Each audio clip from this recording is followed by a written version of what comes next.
Hello ladies and gentlemen, welcome back to Wynn in Magical Diary Wolf Hall. Last episode we did the Dark Dance, and we found out that Barbara attempted to communicate with the spirits using white magic in the Dark Dance, and that was pretty bad. So she got detention for it, and we also saw an encounter between Minnie and Barbara, where Minnie was trying to say, hey look, I'm just looking out for you, okay? And Barbara was having none of it. Threatened Minnie with a knife, and they all stayed away from her, which is, understandable. Okay, white magic. I guess I could do one. I need one white magic. Let's do one white magic. 16, 17, 18. I need to do like this. I hope I get 2 in my white magic. Please make yourself comfortable, little cygnets. We have a serious issue to talk about today. Many of you will have learned something about this subject from your parents, others will know less or none at all. It sounds like this would be a lesson for wild seeds. The world you see around you is only a tiny fraction of all that exists. There are infinite realms lying beyond our own. The nearest such realm is that which we call the Otherworld. You may have heard it called Elfheim, the Dreaming, the High Hunting Ground, the Etheric Plane. There are many paths. While there are countless other worlds, the Otherworld is particularly the realm of this world's shadow. Like a shadow, it is always connected, always there, just beyond your fingertips. With enough white magic, an adult witch or wizard can travel the spiral gate from anywhere in the world. However, you students must not enter the Otherworld under any circumstance. I was right. It's a warning for the wild seeds. An ordinary wizard's parents would have already told him this, for his own safety. For myself, things are somewhat different. Can any of you tell me why that is? One hand eagerly shoots up. Yes, Minnie? She stands up. Because the Kamras feed on the souls of human children, especially magical children. So the Kamras. Otherworld beasts, notorious for devouring human souls. Particularly those of young wizards and witches who cross into the Otherworld unguarded. Bodies are covered with long black fur except for their leathery red faces. Bulbous golden eyes can emit pulse of light that mesmerize the unwary, leaving them frozen in place for the Kamras to dine out on their leisure. Ooh. They will be drawn to any unawarded human who enters their realm. It takes them approximately... Thank you, dear, that'll do. Minnie closes her mouth and sits down. The Otherworld is a wonderful place where mana flows more freely. Many witches and wizards choose to live there within. But we are not native to it, and we are not immune to its dangers. Do not attempt to pass the gates. Not even with an adult to guard you. Not even with a powerful spell or artifact to protect you. Not even with a friend who has been there before and has told you that it was safe. Some of your classmates have other than human heritage, but what is safe for them is not safe for you. That's a necessary oversimplification. The reason I can travel to the high roads is not because my family is inhuman. Not exactly, but the truth is a well-kept secret. Most importantly, if a spirit invites you to the Otherworld, do not accept, no matter what you are promised. I am not saying this to frighten you or to challenge you to find a way around my rules. If you disobey, I will not need to punish you because you will be gone. Forever. Now, let's go back to brighter subjects. We can talk more about the Otherworld later, and I'll bring in some lovely paintings to show you. White magic class, success. 35? We didn't get anything for 35! Oh. Okay. What is this? Manuel? Today's lunch, hearty soup, warm and rich. Sun in the sky, days are not cold. Mornings see frost on the glass. I see Manuel walking by, carefully cradling a heavy bowl. People keep stepping in front of him, forcing him to dodge, avoid being hit, and his tail switches as he tries not to spill his food. But come on, have a seat. Thanks. He sets down his bowl. I tried to stay out of everyone's way, but tell them to stay out of your way. If you make yourself small, they'll keep running over you. I'm short, I can't help being small. Well, height helps, but that's not all there is to it. You need presence, or at least make more noise. He doesn't say anything, but focuses his attention on his food. After a few minutes, he looks up at me again. Do you like candles? What? That came out of nowhere. They're nice. They make light. I'm not sure what he's asking. Do people have an irrational hatred of candles?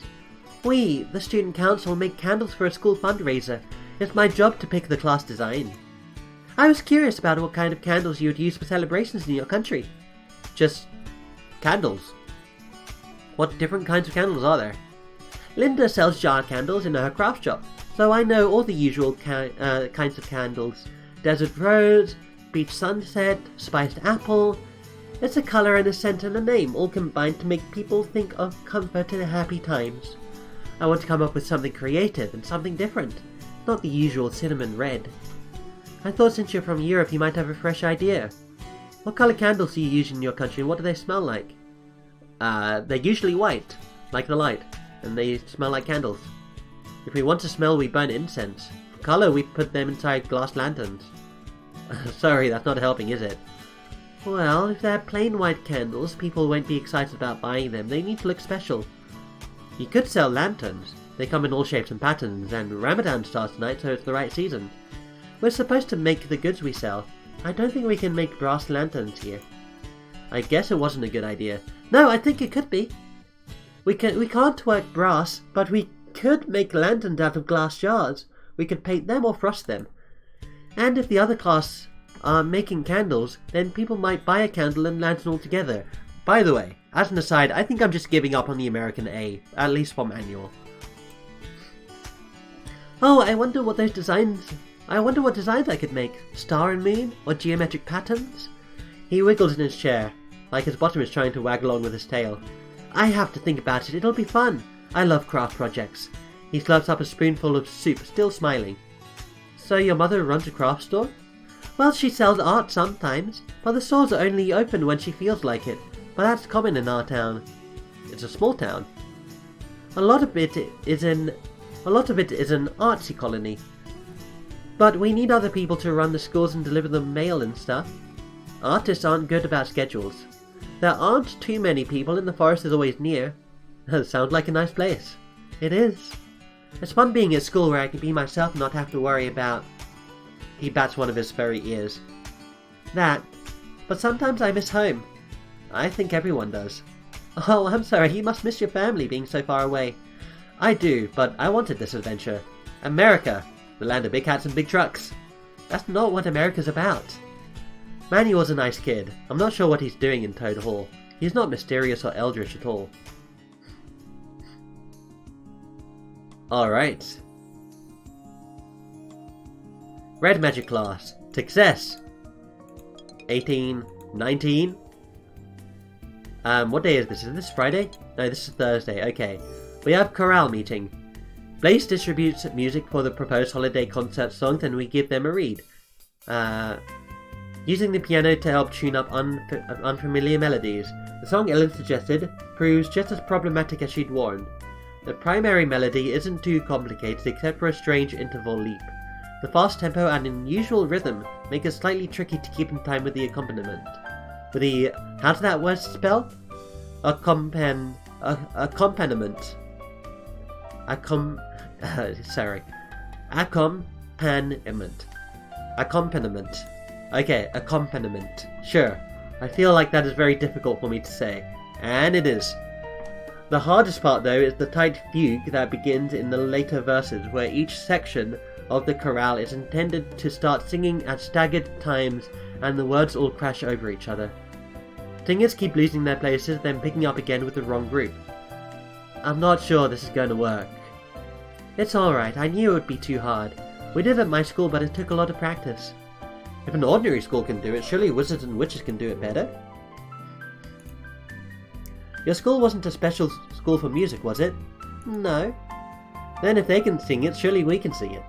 If we're not going to back down from challenge, are we? Ha! We don't even know what that's supposed to sound like.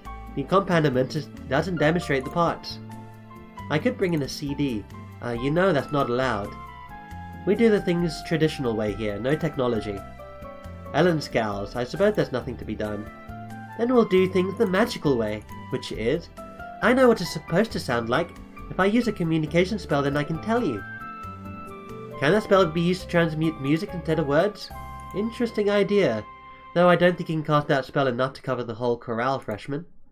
Ah. No, it's worth trying. You just need a little help. If you stay late tonight, we can work on it. Okay. Well, now let's move on to the next song. Oh man, Blaze is a pretty cool person. I like them. I like M. Sorry. M is a... yeah. It's not until the rehearsal is almost over that I realised Donald didn't show up tonight. Probably getting himself in trouble as always.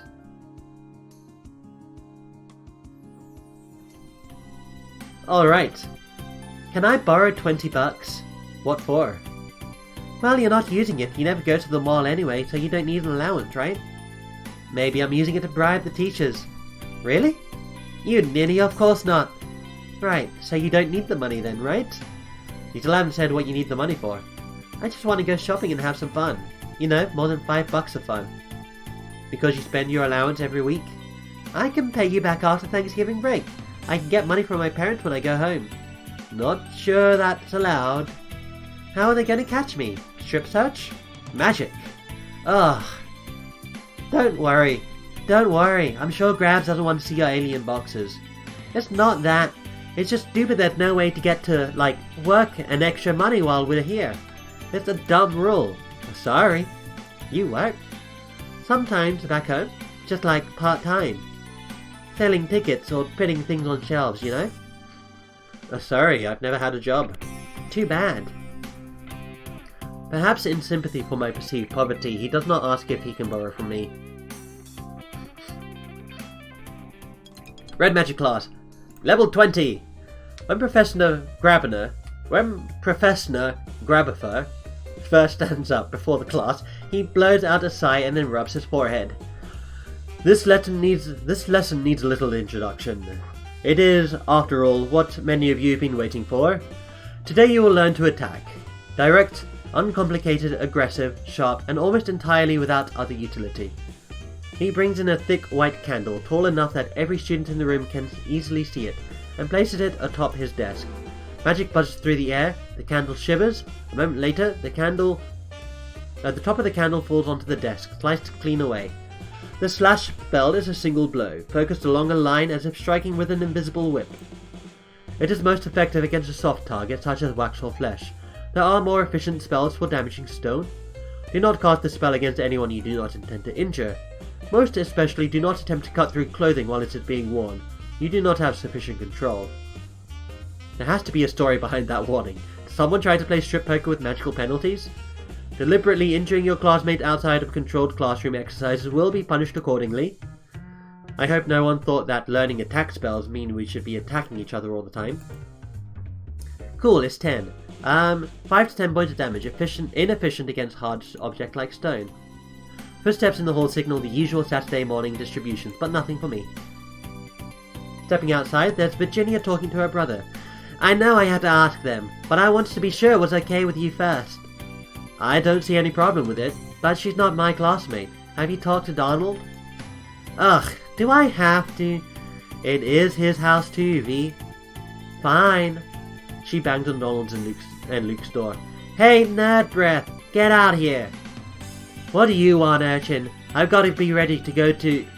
Is it okay if you spend... Is it okay with you if Ellen spends Thanksgiving break at our house? Your roommate? Ugh, why? Because her stupid parents just sent her a letter saying they're not going to bother picking her up, so she's stuck here. Oh. Do, most students go home for Thanksgiving then? Well, yeah, it's a big family holiday. That's when everyone sees their cousin and eats macaroni until they burst. You tell him, I've got detention. There's not much to tell. It's not like it's a big there's not much to tell. It's not like it's a big mystery. Turkey, pie, relatives, tradition. People go home from all over the country, which means major traffic jams for the normals. Ellen says her mom says it's too much trouble to travel all that way and back for less than a week's break. But I say that's BS because it's not like, Thanksgiving is a surprise, Well, it is to me. Oh, no one told me I had to go home before the semester break. Do I need to write my parents? Nah, there's always a few people who stay over. Mostly wild seeds who don't want to go back to being non-magical.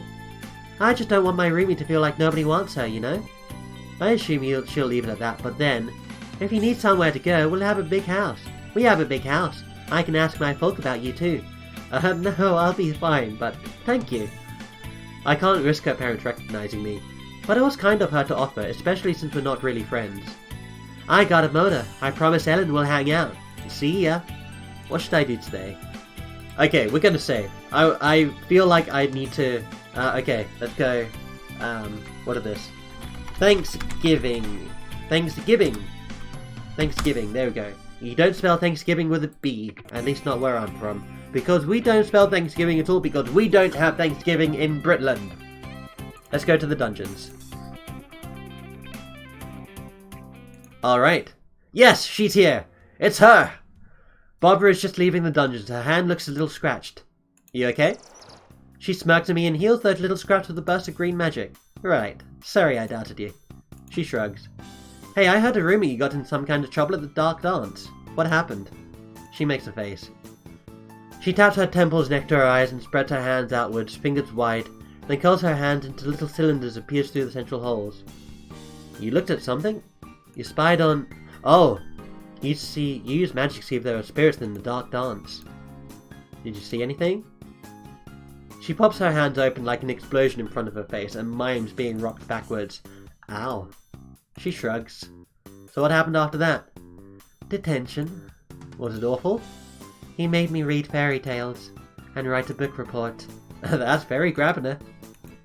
He's always trying to teach people lessons in some sarcastic way. She still looks at me oddly. Do I sound too familiar with him? Donald on my hall has detention every week. I've heard a lot of stories. She nods. I think that might be the first time I've ever tripped over my false identity with her. She talks so little. Sensitive subjects don't usually come up. I don't know much of anything about her, and I don't think she knows anything about me. If it hadn't been for freshman initiation, we might even not know each other's names. But we are friends, aren't we? I'm struggling to think of anything clever to say. I know she's not going to lead the conversation. All the responsibility falls on me. What should I talk about? What would leave a lasting impression? Before inspiration can strike, she gives a little wave and goes on her way. Well, I suppose she wouldn't judge anyone else for running out of words. On to practice then. Alright. So there is an abyss here. An abyss there. At least we can move a little bit more. Only a tiny bit more, huh? Spirit echoes. Nothing unusual here. Okay. Tap the flow. Cool. Spirit sense. No spirits other than myself, huh? What other white magic spells do I know? Empathy, communication, distraction, tap the flow, awareness. Cast the spell. Oh my, look at this. Okay. There's a straight... Whoa. Oh my goodness. The awareness spells reveal these things? That's pretty cool. Okay. I don't want to fall down. Push, energize, spark, slash. Breeze, push, energize, spark, slash. Light, diagnosis. Infection, spirit test. I can't cross these abyss. That's such a shame.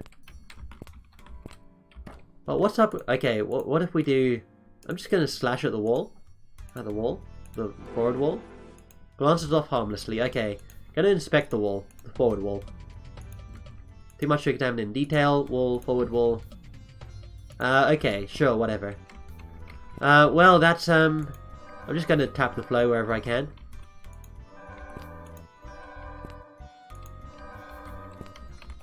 It's not like this is actually gonna provide me with much, to be honest. Yeah, because I need to head back up the stairs. I leave the dungeon. Okay. I feel like we're learning a lot. I don't think advancing white magic anymore would be good. I have the chance to review things I've learned to make preparations for the future. We're at 20 minutes long. We'll say we're done. And we have Monday. I think we'll do this week, this episode. First thing Monday morning, someone knocks on my door. It's Minnie! Oh, it's just Minnie. Hi, can you do a seal spell? What? Never mind, I'll ask someone else. While I blink in confusion, she knocks on Donald and Luke's door and repeats the question. Sure, probably. Great, please stick this flyer to the wall. She hands him a sheet of paper. Okay, bye! She hurries away. What was that? Student council business, I guess. What's on the paper? It says special assembly for freshmen on Thursday. All normal classes will be suspended for that day. How come we all have to go? Is it another ritual? I don't know any more than you do. He shifts his shoulders, helpless. Then starts attempting to attach the paper to the wall. What should we do this week? So we have an assembly. My stress is currently at 6.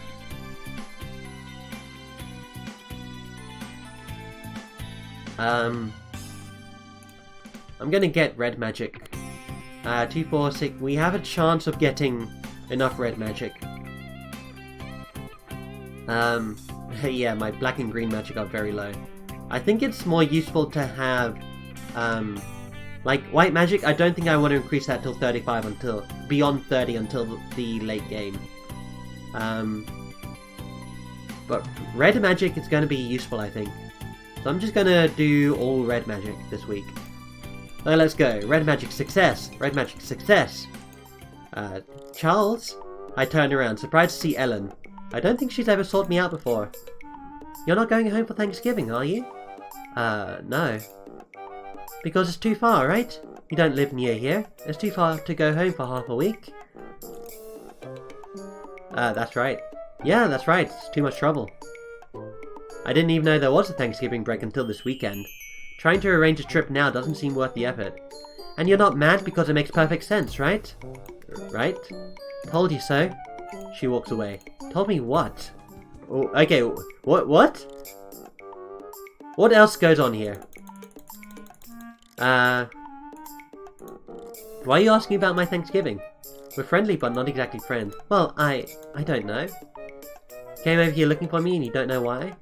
Well, I know you live far away, so I thought you'd say that of course you couldn't go, because it wouldn't make sense. And that it was fine with you because it was just a reasonable thing to do. Wait. And it didn't mean that your family didn't want you. Ah. I'm sure that... No, you're not. You're not sure of anything. You don't know my family. Sorry.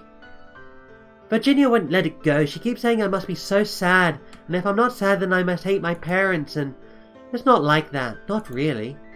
I'm not sure I understand, but if Virginia's bothering you, you don't have to go stay with the Dansons. Spending half term at boarding school isn't so bad. It can be time for adventure. No, I'd rather be there with her family than here all alone. That'd be too sad, don't you think? Well, I'll be here after all. You are staying? Of course. It's way too far to go home for such a short break. That wouldn't make sense. She stares at me. Then a sequence of giggles escapes her. Right. She goes on her way, but hopefully she feels a bit better. I like how that one turned out. Red magic class, success! We have chorale. No, this is the assembly. Good morning, my bright young things. Today we're going to have a very special lesson, which should be fun for all of you. You get to practice what you've learned and try out some spells on each other, without the pressure of a test. I remember this. Okay, I'm not going to spoil it. Because a lot of things are the same in this game than happened in the first game. A lot of the events, sorry. But Donald is going to do something interesting here. In future exams, you may come across other spellcasters who attempt to block your progress. Yep. That is certainly the case. There we go. You need to know how to use magic in combat and how to avoid magic being used on you. Now, you have all been studying different areas of magic. Some of you have chosen to specialize and will have access to higher level spells. Others have been pursuing all disciplines equally and have broad ranges of knowledge, but many lack dual specific skills. And that's why I want you to all team up in groups. You and your partner can share your different strengths. Will everyone please pair up in twos? The crowd springs into motion, each going their own way. I hesitate, unsure who to choose. I expect people to pick their roommates, but I see that Luke and Logan have immediately paired up, while Donald snag Ellen and Virginia goes for a butterfly whose name I can't remember. I walk around looking... I wanted Barbara Solmoro. Please pay attention before we begin. When you're ready, you and your partner will face off against another pair. The two teams will take turns casting spells and blocking them.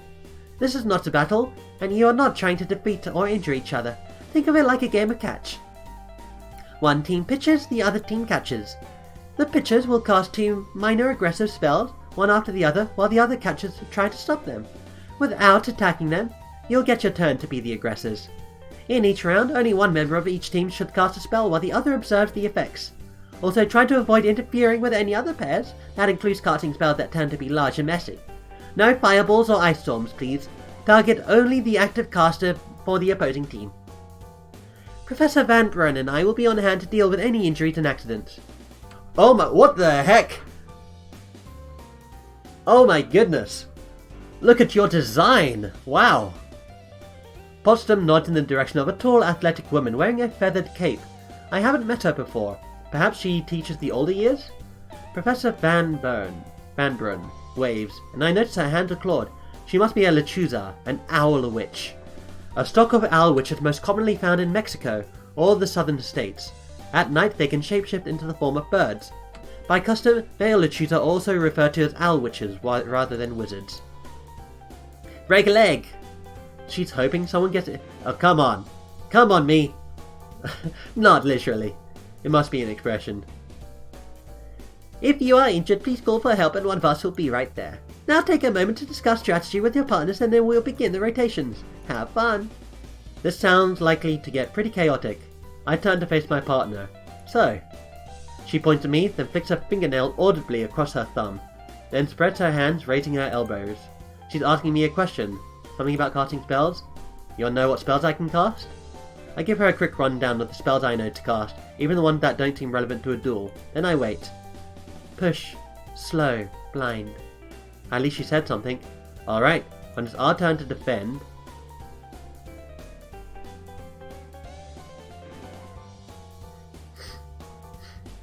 okay. I want to save this. This one is duel time.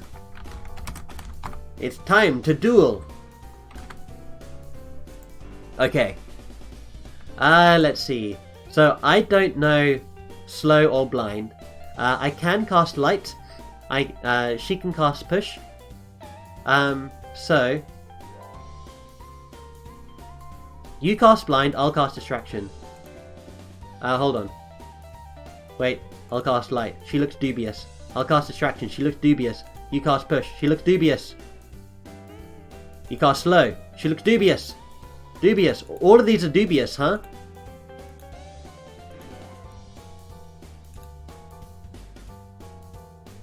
Okay. So we're defending right now, right? Wait, are we?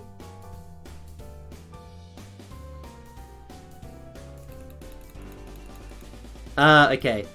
I'll cast distraction. No, not distraction. What do I want? I want her to cast push, to be honest. Wait, no, are we defending? We are defending, aren't we? You cast blind. Steps into position in front of me as Luke comes towards to face her. Pitchers, when you hear the chime, cast your first spell and let the catcher try to block it. I'll hold your second spell until the second chime sounds. Ready? I focus my attention on Luke and the chime sound. Barbara's spell and Luke's go off at the same time. His leaves a black mark on her robes. Hers doesn't do anything visible. However, when the second bell chimed, he is unable to cast his tag spell again because he can no longer see her to target her. At least it's my team's turn to go on the attack. Be the pitcher. Okay, hold on, no. I want this to be cooperative. So what I want to go all the way back. Okay, hold on. I want to cast something. I can cast light. I'll cast distraction first of all. Okay. Spell's ready. Leaves a black mark on my robe. Luke is so wrapped up in my distraction he doesn't manage to cast again. At least it's my turn to go on the attack. Let Barbara do it. Barbara takes up position and opposite Logan. She gets quite a bit wicked grim and manages to zap him in the ribs. After we finish our set against the twin, we rotate and a new set of opponents and try out some different spells and techniques. We're having a good time until... What? Hold on. What? All of a sudden, a shadow sweeps over the gym. Darkness gathers in the rafters, forming a monstrous shape. Eyes of unearthly azure, hanging tendrils that writhe and reach. A moored line with needles. A moor lined with needles. I need to I don't read out aloud that much, so I need to perfect my cadence. For a moment I am frozen in place, my mind frantically rifling through years of magical lore in quest of a category for this apparition, some clue for how to place it. Barbara has no such hesitation. Wow. Way to go, Barbara. As the rest of us blink and stare and scream at the beast above, she instantly snaps off a bolt of red magic which streaks directly towards its grotesque head, and passes harmlessly through, scorching the ceiling tiles and beyond. The monster, the illusion, ripples and folds in upon itself, disappearing. With the whole room filled with novice spellcasters, it might be difficult to determine who is responsible, except that Donald cracks up laughing. Donald? Yes, ma'am? While your Tetronarch was very impressive, I do believe you were told to cast spells only at your opponents. Technically, I didn't cast it at anybody. Openly flouting the rules is a bad example for the other students, don't you think? As for you, Barbara, violent reflexes are not a virtue. I'm certain you meant well, but in the end your spell caused more damage than Donald's. I suppose someone will have to clean the scorch marks off the ceiling, but that may be a fairly common occurrence in a magical school. If we had been really under attack, Barbara would have been the only one prepared to defend us. The rest of us weren't sure what to do, so we did nothing. She acted, it was brave. But there was no real danger, was there? Examining the situation carefully before acting was the correct thing to do. But what if it hadn't been? She turned her attention back to Barbara. You meant well, and there is no punishment, but do try to consider the consequences of your actions in the future. Perhaps you should have been in Horsehall after all. As for you, Donald, I'm sure you know there'll be detention for this. Oh, of course. Try to be good now. Jacob, put Mr. Arias down. Manuel? I look over to see Jacob holding the smaller boy over his head, his arms stretched straight up. Manuel's face is turning red. At Potsdam's admonishment, Jacob twitches his grip and lowers the toad to the ground. See, moving someone around distracts him from casting spells. Yeah, very good job, Jacob. Very good job. You're such a nice man. That is true, however you're meant to be using magic. This is dueling practice, not a wrestling lesson. Professor Van Brunn doesn't teach wrestling. Besides, I was using magic, I boosted my strength. I suppose that counts for something. Are you alright, Puplet? Yes, ma'am.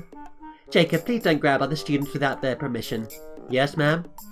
After all, if you tackle the beast with bigger claws, you might come to regret it. She sweeps away. You okay? I want another shot. Look like they're still dueling. Luckily there are no major accidents for the rest of the session. Man, a freaking Tetronarch. After dinner, I returned to the gym for this week's chorale rehearsal. As we settle in, Blaze comes out to the front. Hello everyone, are you all feeling comfortable? We're going to try an experimental technique today and it'll help if you're all relaxed and clear-headed. She leads us through some breathing exercises with more emphasis on meditation than usual. Alright then, we're going to try sending music into your minds. Be receptive, but try not to think too hard or you might just make echoes. Just listen. Ellen, Alonso, can you come up here? Ellen and a sophomore from Falcon Hall walks up to join Blaze. The three take each other's hand, forming a small triangle. I feel tingling in my ears as the magic spins a web connecting all of us.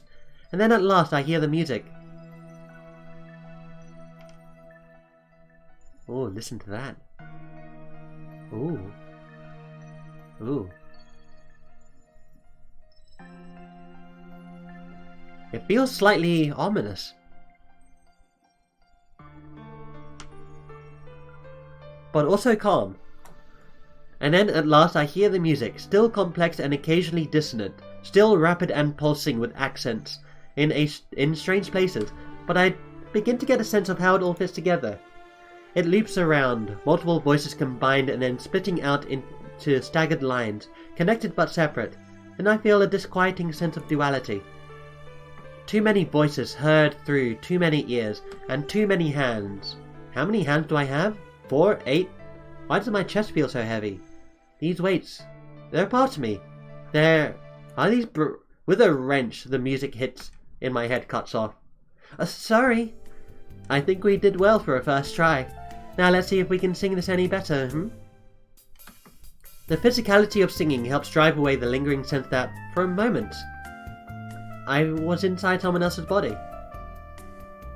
No harm done, but it was definitely a strange sensation.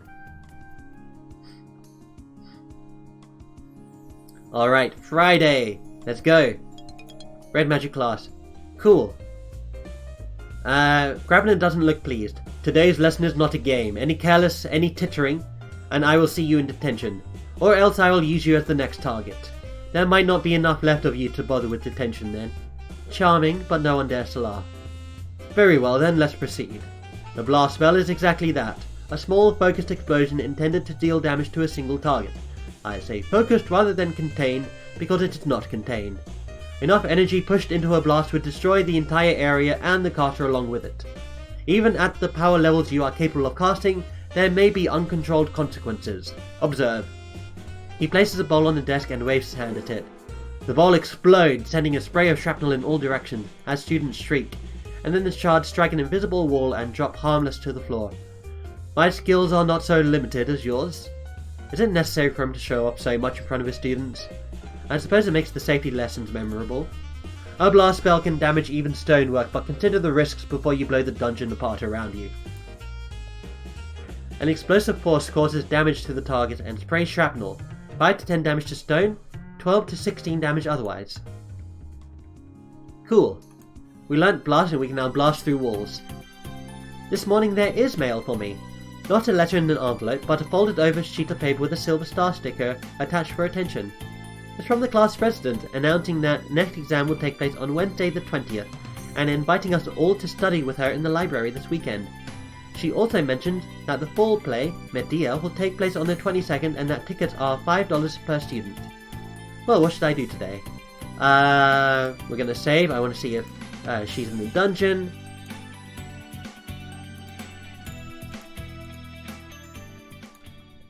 She is not in the dungeon. Interesting. But, I believe now I can go ahead and do blast. So I'm gonna blast at, the training dummy. Shrapnel strikes me for 2 damage. Cool. Inspect. Sorry, not inspect. Diagnosis. The training dummy. Has 2 out of 5. Well, we can do slash now, can't we? Not enough MP. Don't worry. We'll just tap the flow.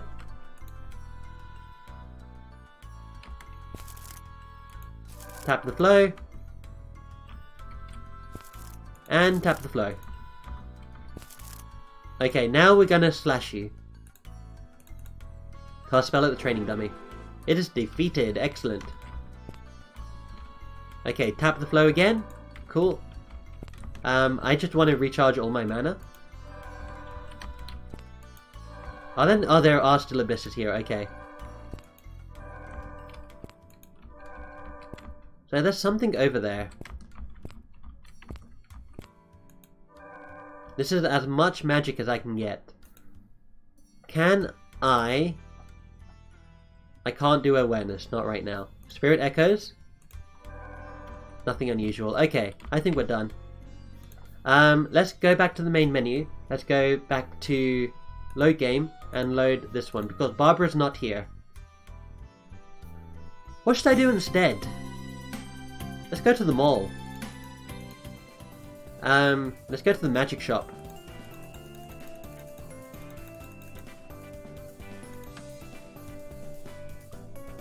We can get a white charm. Costs 30. Okay, we can't buy a white charm. A normal one gives us +5 smarts. Glamours. Bat wings is 45, right? Yep. Dark glasses. 5. Pointed ears. 20. Okay, we can't get any of those. Black charm? No. What do I want? I mean, I guess white charm is good. Oh, but we can't afford white charm. Never mind. Done shopping. Oh, it's Balthazar. Today we'll be discussing how to categorize mushrooms, looking at different caps, stems, gills, and spores. Now, because these are some I prepared earlier, we are missing a trick for identification. You have to look at where it's growing. If it's on the ground, there is just one, or a row, or a ring. Is it growing on dead wood, or dung, or a tree? There are thousands of species of mushroom, but we only have time for the first 70. This could be a long day. We split up into groups and discussed the different mushroom specimens, comparing them to the pictures shown in the books. Suki draws pictures of the different mushrooms we identify, though she adds strange details like wings or eyes to some of the sketches. When we're done, the kitchen cooks up a few of the mushrooms we've hopefully identified as safe and allows us to taste them. They're delicious and no one dies from poisoning, so good job all around. Very good, very quaint. Alright, Sunday. Sunday.